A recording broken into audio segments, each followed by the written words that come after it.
So I got the Flaming Cliffs version of the MiG-15 and I absolutely loved it. So I went ahead and pulled the trigger and got the full Fidelity version just to see if there was a difference. And as far as I can tell, they look identical. I think they fly identical. But if you saw that little green switch that I just turned on, you don't have that option in the Flaming Cliff version, the isolating valve. So I do believe it makes a difference. It seems to allow the engine to spool up and down a lot quicker.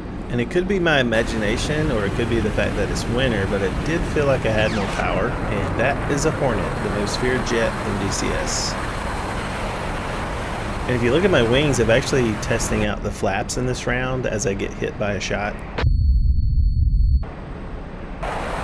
So I had read somewhere that lowering the flaps to the middle position will give you more degrees in your, I don't know if it's instantaneous turn rate or sustained turn rate, but I thought I'd give it a test in this round. I'm also staying in the rolling scissors probably a little longer than I should, but I just want to test out this little green switch, the isolating valve, just to see if I get maybe a little more power in the rolling scissor, mainly in the vertical, because I think that's where it struggles. Normally, I like to just exit the rolling scissor as soon as I can and try to stay in a horizontal rate. But I don't think I did bad in these rolling scissors. I seem to stay with the Hornet decently. You can tell I was starting to stall there. I even managed to get position on him here and take a shot at him. So now it's pretty much in the rate, and I'm just going to test out these flaps and see how they work for me.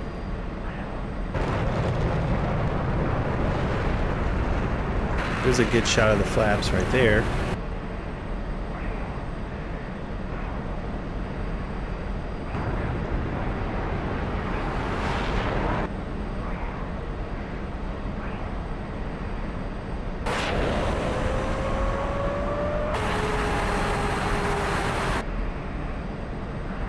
So I think the losing cues come up on me way quicker than I expected. I think having the flaps down just causes too much drag. Maybe there's another place where you can use them, like in a loop or something. And maybe you can use them when you get really slow. I haven't really tested that. So yeah, I think that's the last time I'm gonna use the flaps in this dogfight. So no flaps this round, but I am going to use the air brake, almost like the throttle. So I'm going full throttle, but using the air brake to modulate my speed. And look at this dirty little Hornet. Look at this sneaky Hornet. Like, he's hiding. He ducks down behind these buildings right here. And look how sneaky he is. He's hiding behind these buildings as much as he can. And you almost can't even see him. He just comes flying out from under this building. I don't even know how he didn't crash.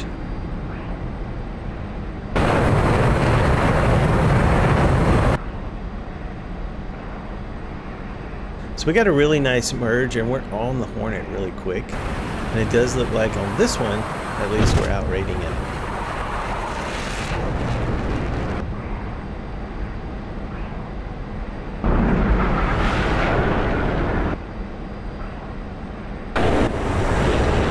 So there's no G-suit, so you do have to be careful.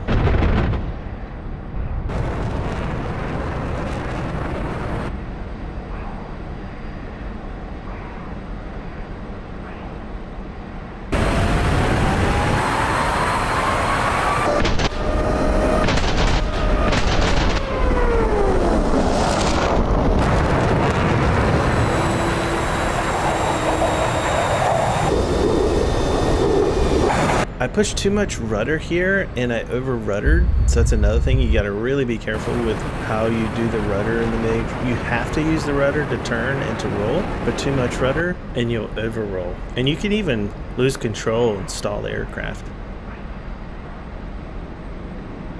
And check out this really cool feature, like we put up the little sun visor. So I had a lot of confidence from the last round. I think we can take the Hornet as long as he doesn't boom and zoom us.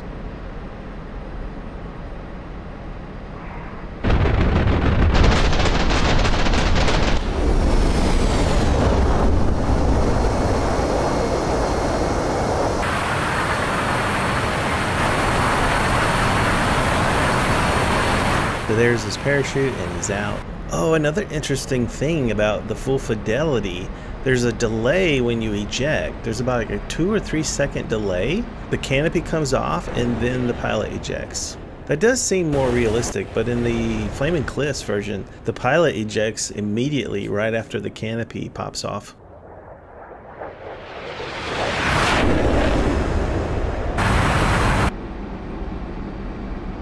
So we've got our isolation valve turned on. We've got our brakes out. And I do not know how we did not collide, but we didn't. Or did we? I don't know. Here comes the aggressive Hornet.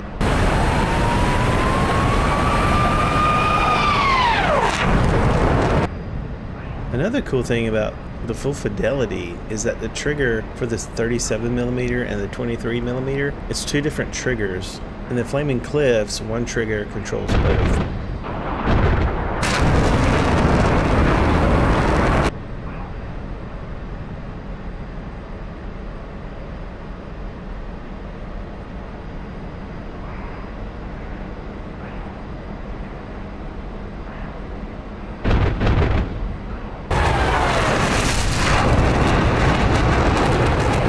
This reverse is going to be his downfall. Score some hits. And we score some more hits right here.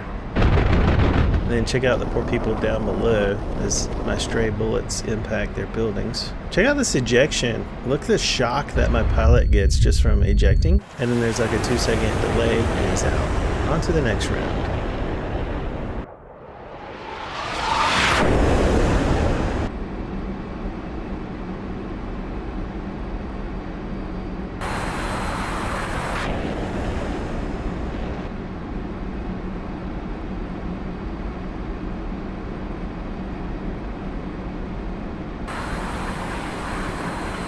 Another really close merge.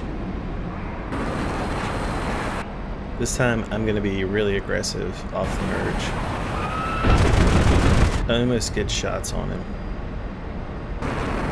Into the rate right away.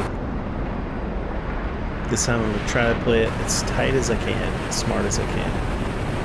What's pretty cool too about the full fidelity is I have the 23s on the first trigger, on the first D10, and then the 37 on the second D10. So I can just kind of test the waters with the 23s, kind of like a rangefinder, and then pull the trigger all the way in for both of the cannons.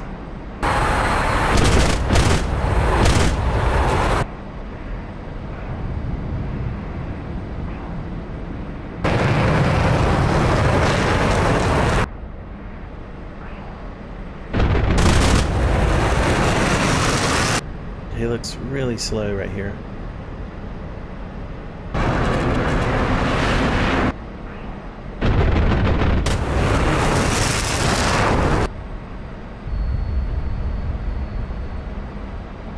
So here you can really see the delay in how the canopy comes off and then the pilot ejects, and I think that's for safety. So this round was probably the most frustrating round of the night, and you're gonna see why. Try not to say too much and let you just enjoy the round.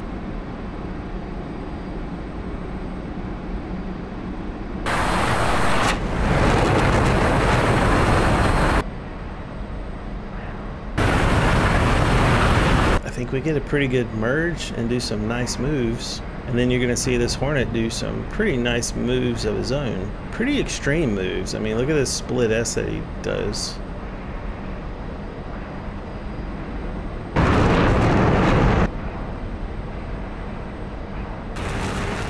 It goes straight up and then pulls so hard back into me.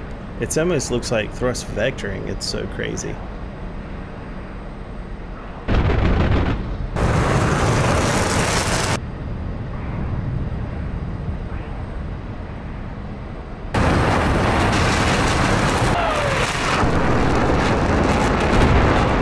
So we get a nice shot right here. It's kind of hard to see with the camera angle, but I thought the camera angle was cool. Right here we took off his horizontal stabilizer, and look at this turn that he does with no horizontal stabilizer. It's really frustrating because I had to cut my throttle back a little bit so I didn't go out in front.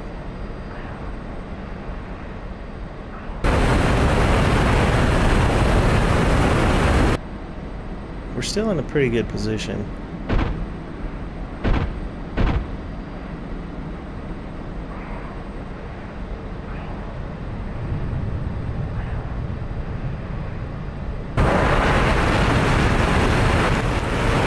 Get a nice view of how much damage he's got.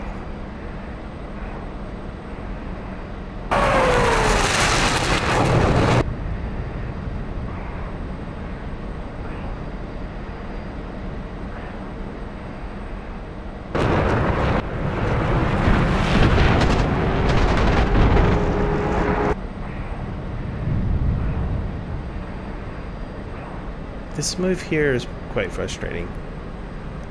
The fact he can pull so hard and have so much control while missing part of his aircraft is just frustrating.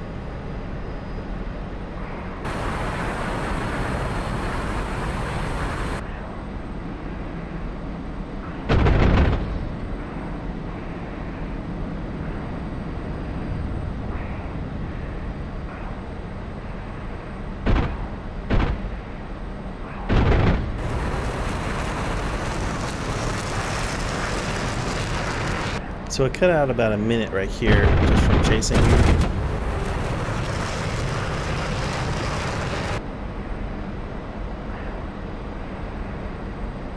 And look at these maneuvers he does right here. No horizontal stabilizer, but he can be this maneuverable in the rolling scissor. Look at this turn. That's frustrating. There's just no penalty for getting damaged. And the problem with the MiG is I cannot fly as slow as he can fly.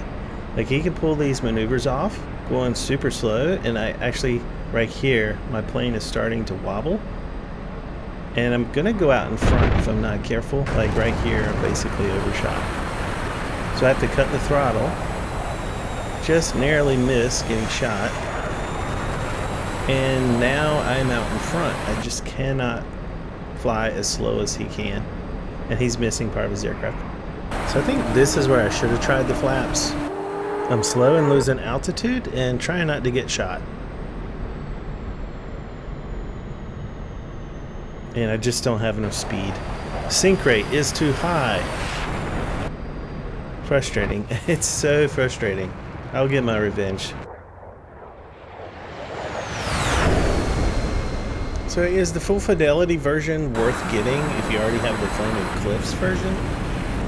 I think it's worth it if you're one of those players that likes to cold start their aircraft. I mean, this aircraft is just as good as any other aircraft, but I also think the Flaming Cliffs version is also worth it. So they're both worth it. It just depends on how involved you want to be in the aircraft.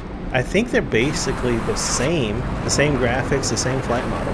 There's just more to do in the full fidelity. There's more customization on the engine. There's more valves to turn. In the Flaming Cliffs version, you don't have access to everything you have in the full fidelity version. If you're one of those players that just likes to go in the guns arena and you're only going to fly this a few times, definitely think the Flaming Cliffs version is worth it. If you're one of those players that really likes to go in depth, then I do think the full fidelity is also worth it. So I think they're both worth it depending on what you want to do. If you already have the Flaming Cliff version, it might be hard to justify buying the full fidelity one. It is on sale, so it's like $24. But if you know you're going to be flying it a lot and you want to be competitive, I think it might, just that one switch alone might give you an advantage over the Flaming Cliff version.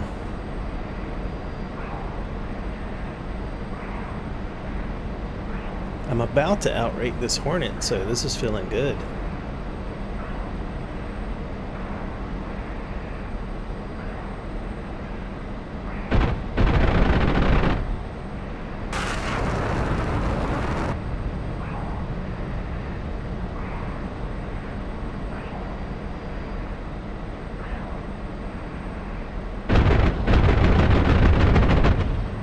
This move right here can be tricky. Instinctively, you might want to just go straight up, but I just want to go up to meet him because I know he's going to fall first. If I go too far up, then I get too much separation. So I just go up to his altitude and let him go down first.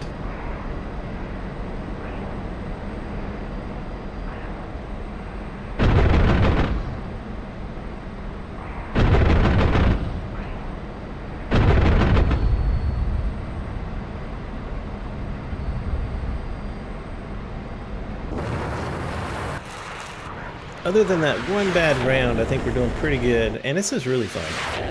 So we're going to start this round off like we always do with the brakes out. Going to use our brakes to modulate our speed. I almost didn't even see him up there. I guess he's trying a different strategy. Also this round, I think I forgot to turn on the isolating valve, so maybe we don't even need it. I tell you what, DCS is a beautiful game. I do criticize the damage model quite a bit, but all the other things really make up for it. And the MiG-15's rapidly becoming one of my favorite jets to fly.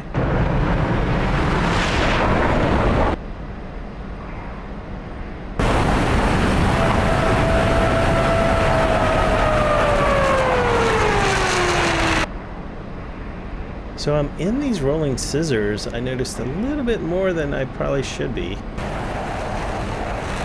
Notice how I use the air brakes to control my speed. I think I do come out of throttle a little bit just so I don't go out in front. But now I know I need to exit, so I'm looking for my exit spot and I'm trying to get back in the rate. He reverses, so I got to get over his nose. Now it's just a race to get back around the circle.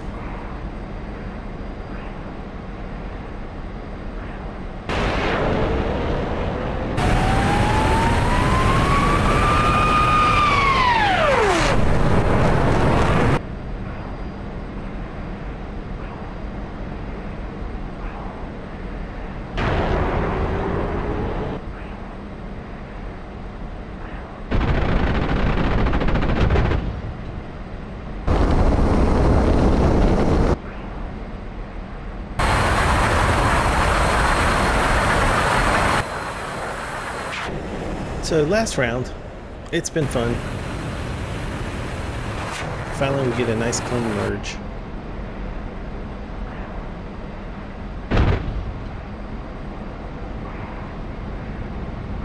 Into the rate we go. I'm in a good position already.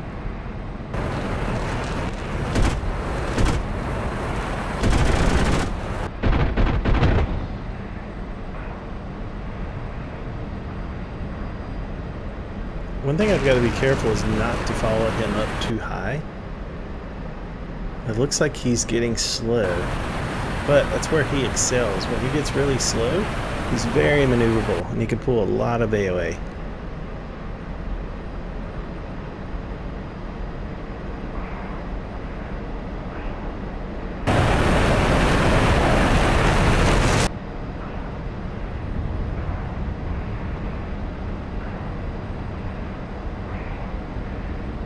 It looks like I'm gonna finish the round early.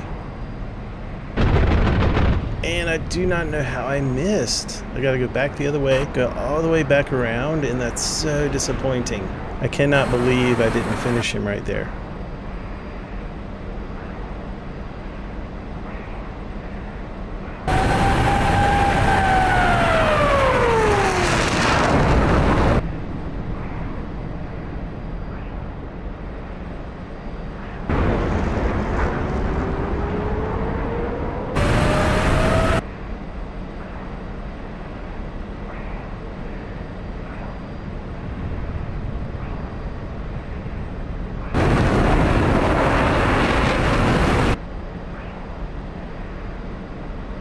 I'm not sure what move he's trying to do. It's almost like a high yo-yo, but then he split S's really hard and like pedal turns it somehow, almost like thrust vectoring. I mean, I'm exaggerating quite a bit, but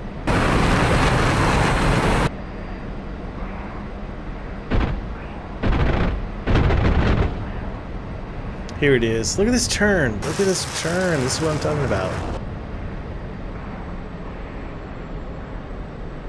Like, what is that turn?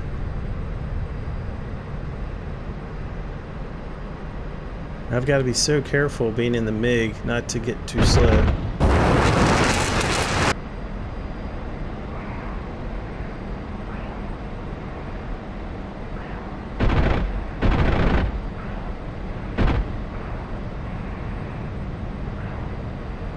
If I do get slow, I just gotta remember to exit into the horizontal rate.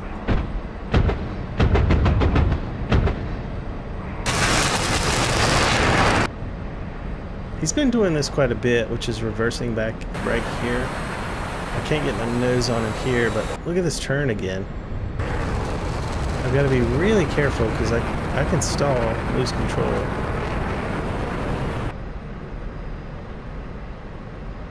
The Hornet just has such good control at slow speeds. And then it goes straight up again. That's crazy.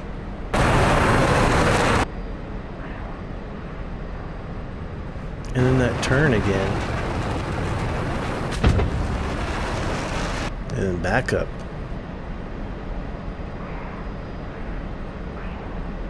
It's a very interesting turn. I'd like to know what he's doing with his rudder.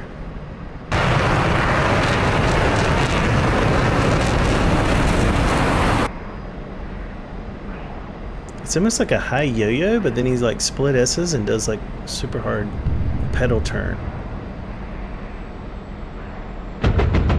Pretty sure I'm out of the 23s. There it is. There it is again. Oof, that felt so good.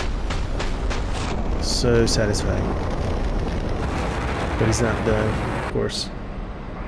He is not done. Look at this damage. Look at that damage. It don't faze me. That's what he's saying. That don't faze me.